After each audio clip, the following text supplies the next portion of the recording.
Hello, dear listeners. Welcome back to English Fairy Tales, where we bring you exciting stories to help you learn English in a fun and engaging way. Today, we have a story full of mystery, history, and adventure. Have you ever heard of Tutankhamun? He was an Egyptian pharaoh who became king at a very young age. But his life was short, and his death remains one of the greatest mysteries in history. Was it an accident, an illness, or something more sinister? No one knows for sure.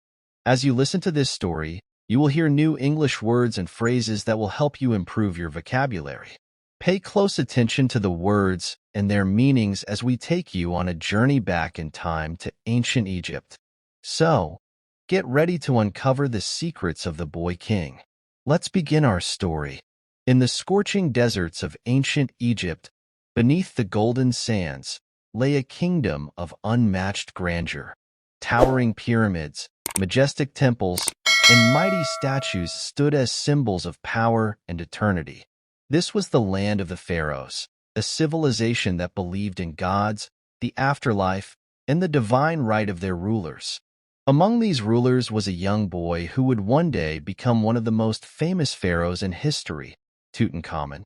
His story, though filled with power and riches, would end in mystery, leaving the world to wonder. What really happened to the boy king? In the grand palace of Thebes, where the walls were adorned with paintings of gods and victorious battles, a boy sat watching the world unfold before him. Tutankhamun, or Tut, as he was sometimes called, was no ordinary child. He was born into a world of immense responsibility. His father, Akhenaten, had been a controversial ruler. Unlike previous pharaohs, Akhenaten worshipped only one god, the sun god, Aten, rejecting the traditional gods of Egypt. This angered the powerful priests, who had ruled alongside the pharaohs for centuries. Under Akhenaten's rule, temples were abandoned and old traditions were cast aside. Many Egyptians resented these changes, believing that the gods had turned against them. But Akhenaten's reign did not last forever. He died mysteriously, and his reforms crumbled. The priests and officials quickly sought to restore the old ways. However, they needed a new ruler. Someone young, someone they could control. That ruler was Tutankhamun, the 9-year-old son of Akhenaten. When Tutankhamun ascended the throne, Egypt was in turmoil. The kingdom was divided, and the people were restless. But young as he was still Pharaoh, the living god of Egypt. The priests and advisors surrounded him, guiding his every decision. One of their first acts was to erase Akhenaten's legacy. They moved the capital back to Thebes, reopened the temples, and restored the worship of the old gods. To further distance him from his father's heresy, the boy king changed his name from Tutankhamun to Tutankhamun, meaning the living image of Ammonius, the supreme god of Egypt. Though he wore the crown of Egypt, Tutankhamun was still just a boy. His world was filled with luxury, golden chariots, fine linen, and exotic foods, but also with danger. Every decision he made could lead to unrest or betrayal. He was married to his half-sister, Ankhesenamun, a beautiful and intelligent young girl who shared his struggles. Together, they ruled, but their power was limited by the mighty officials around them. One of the most influential figures in the court was an experienced advisor and high-ranking official. He had served under Akhenaten and now played a crucial role in guiding Tutankhamun. Another powerful figure was General Horemheb, the commander of Egypt's army. He was a warrior, fierce and ambitious, who believed Egypt needed strong military leadership. These men had their own interests, and some whispered that they sought the throne for themselves. As the years passed, Tutankhamun tried to prove himself as a worthy pharaoh. He ordered the restoration of temples, led small military campaigns, and worked to heal the kingdom's wounds. But being pharaoh came with great risk.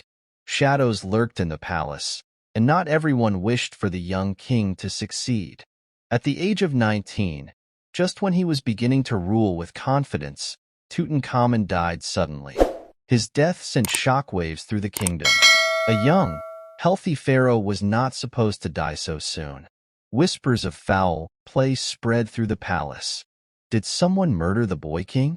Was it I, the old advisor who soon took the throne?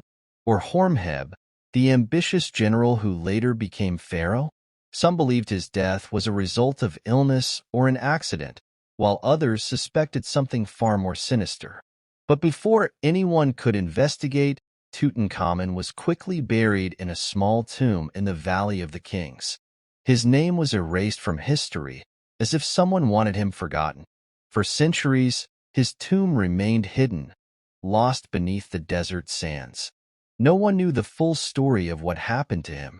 That is, until 1922, when a British archaeologist named Howard Carter made one of the greatest discoveries in history, the untouched tomb of King Tutankhamun. But even then, the mystery remained.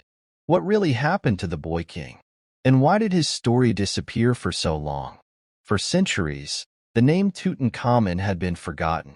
Unlike mighty rulers such as Ramses the Great or Seti I, his legacy was erased. His temples were dismantled, and his name was barely mentioned in historical records. It was as if someone had wanted to erase him from history, but fate had other plans.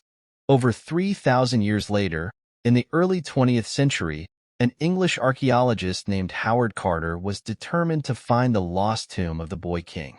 The year was 1917, and Howard Carter had already spent years digging in the hot, unforgiving sands of Egypt. Many believe that the Valley of the Kings, the burial site of Egypt's greatest rulers, had already been completely explored. But Carter refused to give up. He had come across clues suggesting that one tomb remained hidden, buried beneath centuries of debris. His expedition was funded by Lord Carnarvon, a wealthy British aristocrat fascinated by Egyptian history. Carnarvon had invested a fortune into the search, but after years of failure, he was growing impatient. In 1922, he gave Carter one final season to find something, anything, before pulling his funding. Carter and his team worked tirelessly, removing piles of rubble and searching every inch of the valley. Then, on November 4th, 1922, they found something remarkable, a set of hidden steps leading deep underground. Carter's heart pounded as he realized he had discovered a sealed tomb. Could this be the tomb of Tutankhamun? Excitement filled the air.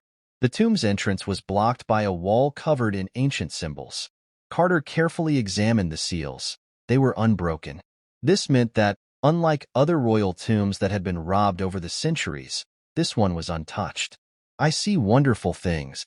On November 26, 1922, Carter made a small hole in the tomb's entrance and peered inside, holding a flickering candle. As his eyes adjusted to the darkness, he saw something unbelievable. Golden treasures, statues, and chests filled with unimaginable riches. When Carnarvon, standing behind him, asked, "Can you see anything?" Carter responded with the now famous words, "Yes, wonderful things." Over the next few weeks, Carter and his team carefully entered the tomb. What they saw left them speechless. Unlike other royal tombs, which had been looted, Tutankhamun's tomb was almost completely intact. Inside, they found over 5,000 artifacts, golden furniture, intricate jewelry, elaborate chariots, and even a golden death mask, crafted to resemble the boy king himself. But amidst all this splendor, one question remained. How did Tutankhamun die? Clues from the mummy.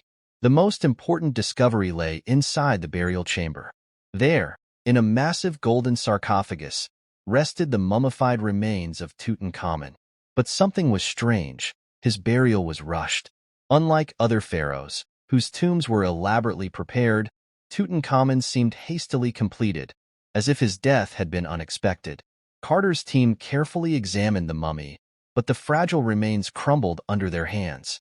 This early damage made later investigations more difficult, but scientists still found clues that deepened the mystery. Over the years, experts studied Tutankhamun's remains using X-rays, CT scans, and DNA testing. At first, many believed he had been murdered. Some scans showed a skull fracture, leading to theories that he had been struck on the head.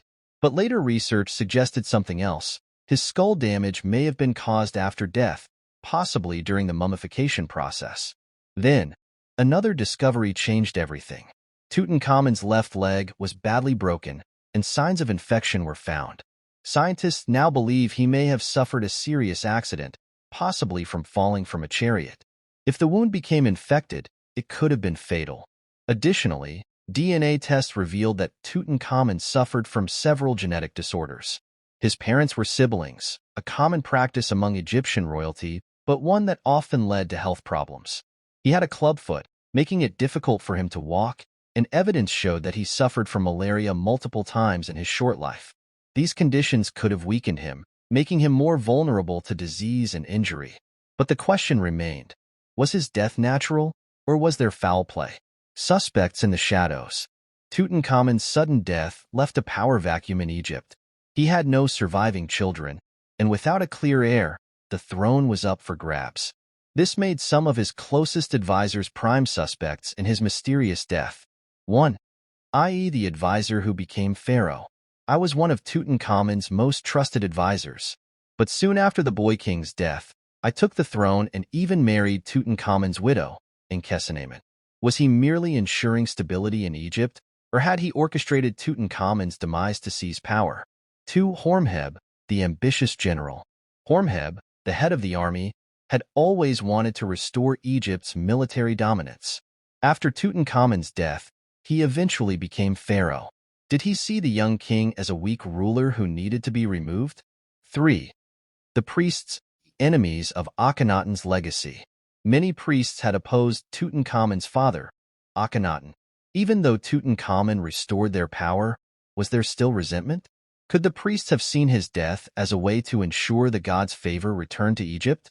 Despite these suspicions, no concrete evidence of murder has ever been found. Perhaps Tutankhamun's death was simply a tragic accident, or perhaps the truth was buried along with him. As Howard Carter and his team continued to explore Tutankhamun's tomb, whispers of a terrible curse began to spread. Ancient Egyptians believed that disturbing a pharaoh's final resting place could bring disaster, and on the walls of the tomb, an ominous warning was supposedly inscribed. Death shall come on swift wings to those who disturb the peace of the king. At first, no one took the idea seriously. But then, strange and tragic events started to unfold. Just a few months after the tomb was opened, Lord Carnarvon, the man who financed the expedition, died suddenly. He had been bitten by a mosquito, and the wound became infected. Soon, he developed a high fever and died unexpectedly in April 1923. Even more eerie, at the moment of his death, all the lights in Cairo mysteriously went out, and his dog, thousands of miles away in England, died the same night. The press went wild with stories of Tutankhamun's curse. Over the next few years, several others connected to the tomb's discovery died under strange circumstances. Some fell ill without explanation, while others suffered accidents or sudden deaths. The legend of the curse grew, capturing the imagination of people around the world. But was the curse real? Scientists argue that bacteria and mold found in the tomb could have infected those who entered, causing illness. Others believe it was all coincidence, fueled by superstition and media sensationalism. Howard Carter himself lived for another 17 years after the discovery, dying peacefully in 1939. If there was a curse, it certainly didn't affect him. Before his tomb was discovered, Tutankhamun was a minor and almost forgotten figure in Egyptian history. Unlike great rulers like Ramses II or Thutmose III, his reign was short, and he left behind no great military victories or grand monuments. But ironically, his early death and forgotten legacy made him the most famous pharaoh of all time. Because his tomb was hidden and untouched for thousands of years, it became the greatest archaeological discovery of the 20th century. The treasures found inside, including his golden death mask, are now some of the most famous artifacts in the world. Tutankhamun's discovery transformed modern Egyptology, bringing renewed interest in the civilization of the pharaohs. Museums around the world displayed his treasures, and millions of people came to see them. His name, once erased from history, became immortal. Despite all the research, Tutankhamun's death remains a mystery. Some believe he died from illness, weakened by genetic disorders and malaria. Others argue that his broken leg became infected, leading to his sudden death. And still, some historians suspect foul play, pointing at powerful figures like Ai and Horemheb. In the end, we may never know the full truth. His life was short, his reign brief, but his story has lasted for thousands of years. Tutankhamun's tomb was meant to keep him safe in the afterlife, but instead, it made him a legend on Earth. His golden mask has become the face of ancient Egypt, and his name is now spoken across the world. Perhaps that is the greatest mystery of all. A forgotten boy king, erased from history, became the most famous pharaoh who ever lived. And so, the story of Tutankhamun, the boy king, the lost pharaoh, the legend, continues to captivate us to this day.